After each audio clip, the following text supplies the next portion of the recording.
కడప జిల్లా దువ్వూరు మండలం పెద్ద జొన్నవరం అనే ఒక మారుమూల గ్రామంలో ఆలమిద్య కొండమ్మ లక్ష్మిరెడ్డి దంపతులకు ప్రథమ పుత్రుడైన మా నాన్నగారు తన చిన్న వయసులోనే తండ్రిని కూలిపోయి కుటుంబ బరువు బాధ్యతలన్నీ తన భుజస్కంధాల పైన వేసుకొని కేవలం వ్యవసాయమే వృత్తిగా ఎన్నుకొని తెలిసి తెలియని తమ్ముళ్ళు చెల్లెళ్లతో 6 ఎకరాల పొలం నుండి 50 ఎకరాల వరకు తన స్వయం శక్తితో తమ్ముళ్ళ యొక్క కృషితో కేవలం ఒక అగ్రికల్చర్లోనే ఇంతగా పాటుపడి మా ఫ్యామిలీని ఉన్నత స్థితికి తీర్చినందుకు నిజంగా తిమ్మారెడ్డి తిరుపతి రెడ్డి మా తండ్రి గారని చెప్పుకోవడానికి నేను చాలా గర్వపడుతున్నాను.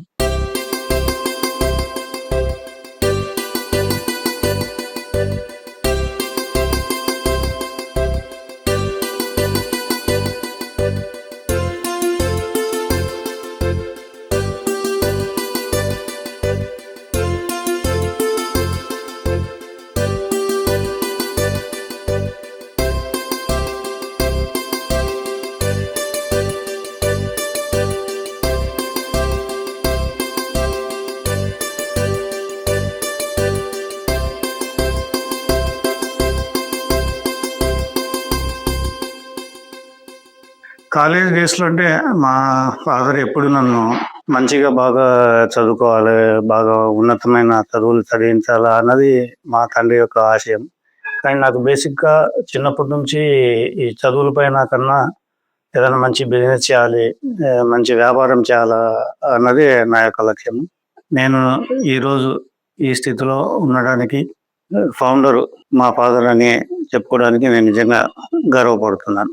నా సూర్యుడివి, నా చంద్రుడివి, నా దేవుడివి నువ్వే, నా కన్నులకి నువ్వు వెన్నెలవి, నా ఊపిరివి నువ్వే, నువ్వే కదా, నువ్వే కదా సితార నా కలకి. నేను ఒక స్టేజ్కి వచ్చిన తర్వాత మా తల్లి గారు అయితే లేరు, కానీ నా యొక్క మంచి రోజులని మా ఫాదర్ దగ్గర కల్లారా చూడడము, ఆయన 10 మందికి నా గురించి చెప్పుకొని నేను గణపతి రెడ్డి తండ్రిని అని వచ్చిన వాళ్ళ నా దగ్గరకు వచ్చినటువంటి ప్రముఖులను అయితే నేను అందరినీ ఆప్యాయంగా పలకరించుకుంటూ వాళ్ళ దగ్గరికి వెళ్ళి గణపతి రెడ్డి తండ్రిని నేను చెప్పుకుంటున్నప్పుడు నాకు కూడా నిజంగా చాలా గర్వంగా అనిపించేది.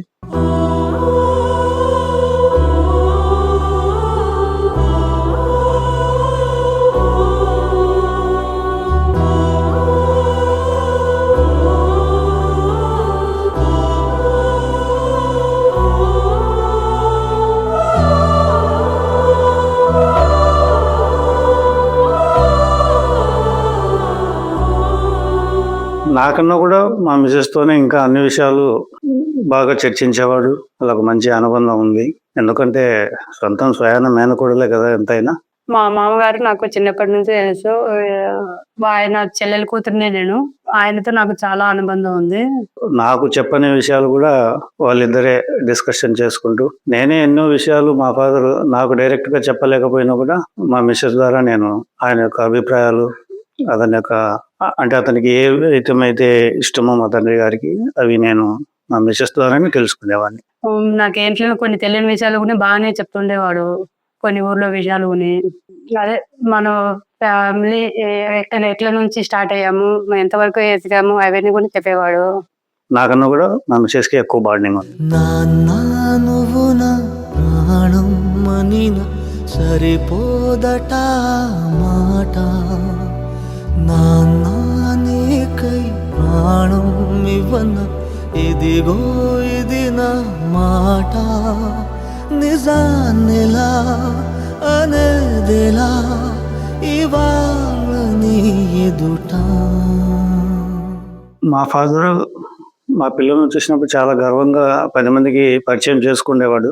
కానీ ఆయనకు తీరని కోరిక మా పెద్దబ్బాయికి పెళ్లి చేయాలనేది ఆ కోరిక తీరకుండానే ఆయన స్వర్గస్థులైనారు. ఆ ఒక్క విషయంలో నాకు కొంచెం ఆయనను సాటిస్ఫై చేయలేకపోయామనుకో అనుకున్నాను. మిగిలిన అన్ని విషయాల్లో ఆయనను ఎక్కడ మేము ఎలాంటి లోటు లేకుండా చాలా బాగా చూసుకున్నాను. నిజంగా ఐ మిస్ యూ నన్ను.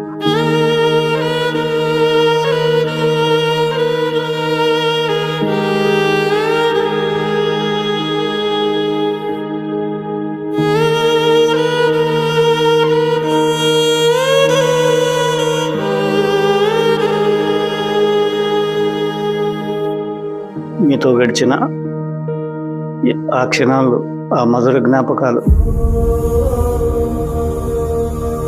నిజంగా మాకు చాలా గుర్తొస్తున్నాయి.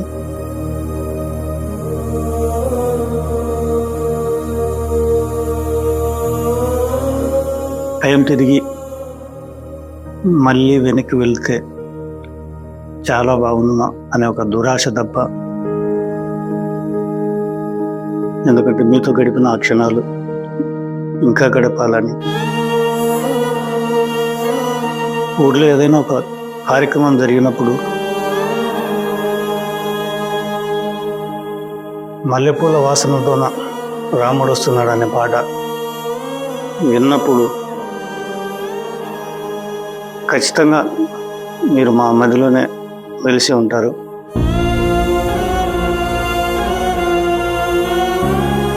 ఇక మున్ముందు మీరు లేని లోటు నేను అటువంటి కార్యక్రమాల్లో తీర్చాలంటే తీరుస్తానో లేదో కూడా నాకైతే ఆ నమ్మకం లేదు.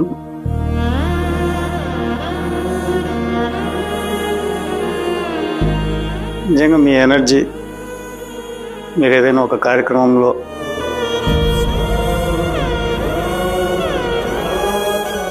పుష్పాలు ఒక సాంగ్ ఉంది, రారా నా స్వామి అనే పాట. ఆ పాటకు మీరు వేసే స్టెప్ మాకు నేను ఇప్పటికీ గుర్తొస్తూనే ఉంటాయి.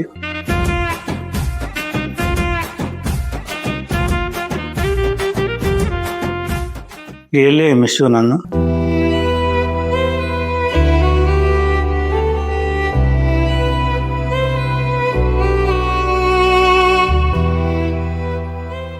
మీరు లేని ఈ క్షణాలు మాకు చాలా చీకటిమయంగా ఉంటాయి.